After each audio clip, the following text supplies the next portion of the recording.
I know mentally he was focused he wanted to get in, and he's been driving me mad for 6 rounds, and he lasted me for 8 and 10 round fights. So it's a bit of a shame for him, and you know, and I think had it been 6 rounds, I'm sure I'm quite confident he'd have stopped Nathan King. But anyway, good performance under the circumstances. He was only told a couple of minutes before he went into the ring what his position was, so I was really pleased with his performance. This young man here to the left, you know, another cracking performance for him. I thought he looked exceptionally good. It's the end of the year. They've had 5 fights apiece. They've won them. I think they've come through. They've shown us what the future is for British boxing, which is great. All these good youngsters that we've got, and you know, touch wood, we're going to go from strength to strength next year, and they're going to be sitting here this time next year with some belts wrapped around their waist. As I say, I'm delighted with them, and I'm sure if they keep doing what they keep doing, and hopefully their trainers do what they do, and I do my little bit, we'll get them. And if you've got any questions or ask the lads, then please go ahead and do so. James was starting to talk us through the fight. Was it his best fight? I think it was his best performance, but he thought the previous one. Yeah, but it was like a different opponent. I'm saying he's tough, he's durable, he's been around, he's boxed like 4 of the top 5 super middleweights in the country. So he's been around, you know what I'm saying, and he's held his own as well with the likes of Quigley, Dodson. He went 10 rounds with Kenny Anderson and should have won. Who's a Commonwealth champion? Yeah, so broke rib and all that. So pretty and to be honest, it was kind of easy, it was comfortable. But if it was 6 rounds, I would definitely got him out of it, definitely.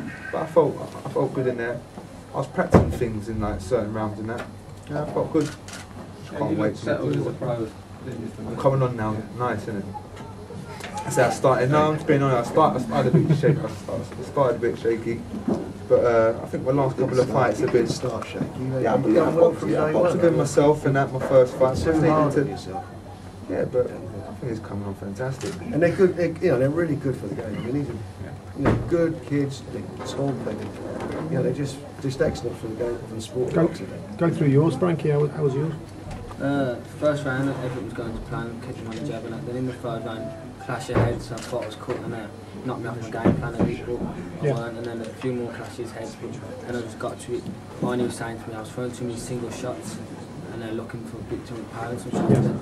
Going out in the last round, we were talking about speed in the corner from the 5th to the 6th. He started looking for speed, and then it took over. Then I put him down. I think he was kind of he started not to answer like he was answering back at the beginning, and then the ref's decision was to stop. might have been, but might not have been. But I was catching him good and catching him some hard shots, and he was never going to win him. So done well. What I wanted to set at the beginning of the year, I wanted to be on the feed at the end of the year. That's what I've done. And they'll be out again in February. Finally again in February. Hopefully Billy as well. Both Frankie and James, you sort of made a step up tonight, but you almost look ready for another step up as well. Yeah. Most definitely. This is just the stepping stone.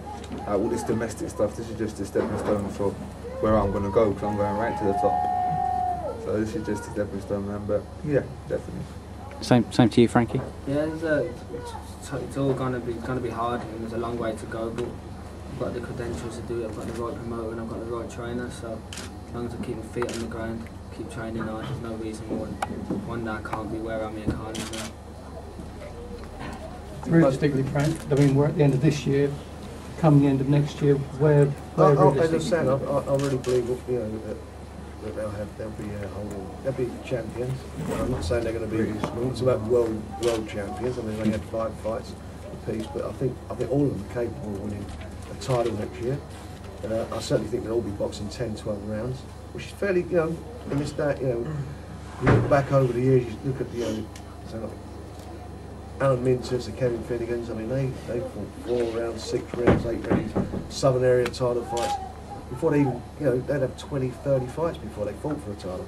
These guys, it shows that, the difference in maybe their conditioning, their fitness these days, that, youngsters can go and fight, do a 10 round or 10 round title fight after, sometimes 9, 10 fights.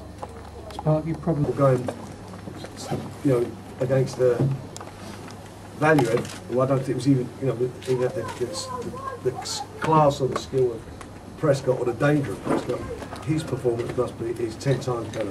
What he did was a big puncher, a known puncher, went in there and absolutely broke his heart. Took him, he gave him a boxing lesson, kept away from him, kept focused throughout the fight.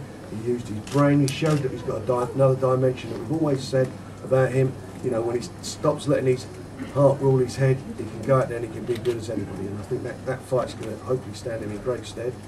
And from there on, we're going to hopefully go on to get him a world title fight next year, and hopefully we're going to again another world champion.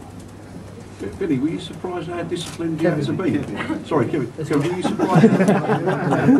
Were you surprised how disciplined you had to be? I knew that he was a big hitter, obviously strong, and what he done to kind of demolish kind of one man. And I listened to Jimmy and Mark and what they had me doing. I trusted Frank's decision on the fight, and as soon as they asked me about the fight, I said, yeah, definitely I want the fight. And I was listening to the game plan and stuck by it for 12 rounds. Did you speak to Amir as well in the build-up? Amir rang me yesterday, thanks. It was a very good rotten phone call actually. He rang my friends around there. Rang me up, told me what to do with him and what I needed to do and sort of things, which I already knew what I had to do with him. And yeah, it was just a nice phone call really for me. Was that the game plan, Jimmy? To start cautiously and then work him down? Well, the game plan was to box for the first half a dozen rounds, then jump in now and then, catch him with a big shot. Yeah. Jump out again. He was always dangerous right to the end. He stuck to his orders and we won every round. It was the game plan. It was what we all talked about when we made the fight, and we talked about the press conference. That's what he had to do. You know, you look at guys, you look at tapes, you study them, and then you make a decision whether you feel your guys, you know, if you've got faith in your fighter, whether he can do what you feel he can do. And Kevin did it. You know, I always worry about, I don't mean this like the wrong way, I worry about Kevin because there are times in fights when he wants to stand down and train. He's an East End kid, you know, big heart, and you could see in that fight there were times when I knew, you know, he just felt he was going to, he went out, you know, okay, I could say you'll punch and I'll have a tear up with you. But thankfully, I don't know, maybe, you know, maybe he might have knocked him over if he did do that, but I preferred him to win that fight because you know that for 12 rounds, and it was, you know, fast rounds, and obviously take, you know, a good stamina to do that. I think it stands in the future. Kevin, what was that punch like? And what was his right hand like when he was looking for it the whole time, isn't he? Cole Johnson hit harder. He hit with Cole Johnson definitely harder. He's a big punch. You know, he's a big punch. I knew what he was capable of. I knew he could hurt, but you could tell I was definitely in more trouble in the Cole Johnson fight. But I think this time, man, I was prepared a lot better for this fight, and I trained a lot harder for this fight. And with what Jimmy and Mark, I've really got to thank it to them two. Because what they had me doing, you can tell I'm a different fighter now. Moving, I made him look simple. That's what I've done really. I boxed around him, and I think I hurt him more than he hurt me. Yeah. Definitely. And he looked like he was tiring a little bit as well. Most definitely. I could have hit up the pace and gone to war with him and stuck it on a little bit and probably tried taking him out. But Jimmy didn't want me to. I'd been more worried about coming back to the corner with Jimmy and Mark giving me a clap. How hard was it to do that, Ken? How hard was it to keep control of yourself? If I was a 20-year-old boy, that would have been very hard. But when I'm a 25-year-old man now, it's not. It wasn't. It was. I was listening to them two. Yeah, definitely. Was that the best you'd boxed, Kevin? I think so, personally. Yeah, I think boxing ability-wise, I'm different now. Moving, fast feet, fast head, hands up, listening to the game plan. And you made him miss with that right hand a lot, that chopping right, didn't you? Yeah, everyone said in my career, I think everyone says it always aim the right hand at me because everyone thinks they can hit me easy with right hand. And I think tonight I showed it ain't easy to hit me with right hand, and it ain't easy to hit me with any shot. Sets up the world title fight. Does it tempt you to set up the Khan fight? Bear in mind what happens. Well, we'll see what happens there. I mean, you know, we've got a lot to talk about. He's in the #1 spot, so that's important for him. And we'll see where we go. There's lots of options. I mean, it's exciting times for British boxing, isn't it? You know, with Amir, Kevin, that could be like a, you know, who knows when it happens, if indeed it does happen. But it's like the old, going back to the old Ben, Eubank days. You know, it's all happening. I was going to ask you about that, Frank. Boxing is a fantastic honour high. And everybody, you know, up to 6 months ago, everybody was writing it off. Everybody was saying, UFC is going to bury boxing. It's not done it in the States. We're getting bigger numbers. It's, you know, we're selling out places we're going to. Where's the faith in it? You know, you've only got to look at these youngsters. You look at these. When were you last on that performance then? Yeah, you know, it was, we worked hard for this fight.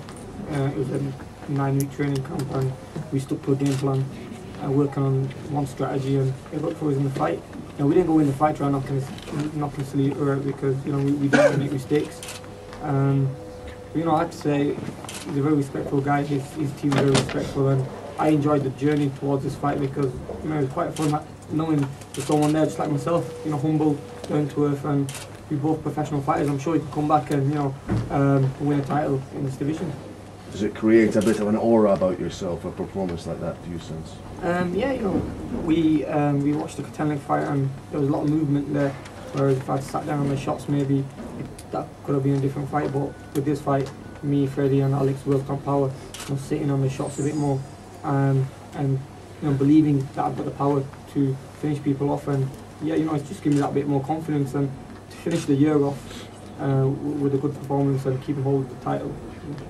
Frank, can he come out early again as well? I mean, what's the plan next? Well, we're all going to sit down in the next week or two and then see what the options are and make a decision. I mean, at the moment he's sort of asking his glory. It was a fantastic performance. I mean, it was, over very quickly, but he done it in a tremendous start. Dimitri, can I ask you what that was experience was like? He started fast. Kind of faster than most of the people I fought, and he did what he had to do, put in some good shots, and then I really, didn't have an opportunity to get myself going. So, he did what he had to do. He has very quick hands. The first knockdown, I didn't really see the punches coming, that's what he got from me. Freddie, were you surprised how quickly Amir got the win? A little bit, yeah. We're going to go out there and use the jab and, And, I find some of it annoying because I know that sometimes Amir, may anticipate a question, and it's on his mind because it's been, we've had all this all the time. When the bombings happened, it was like, what does it feel like to be a Muslim? And, Frank Bruno, who was a black guy who was a Brit. Nobody asked him what is it like to be a black fighter. Nobody asked Joe Bugner what it's like when he got booed, when he got booed quite a bit. What's it like to be a Hungarian fighter? Nobody asked David Haye what it's like to be like. I find it all strange. He's a boxer. He's a British boxer. He won a silver medal for this country. Done fantastic for this country. He's doing fantastic now. The fans do love him. I read now and again about boos, and it's like a small section boos. Well, say a small section boo. What about the majority of the people, which is probably about 99.9% of the audience who are cheering him? It's all on the negatives. He's a great fighter. He's a British fighter. He's won a silver medal for Britain. He's just done a great performance for Britain. What's it all about? Can we just stop all this crap? Because let's talk about what he is, and what he represents. And what he represents, what's good in British sport. And that's what he does. And I want to congratulate both of these guys too, Frank. Of course they've done brilliant. They really respected each other.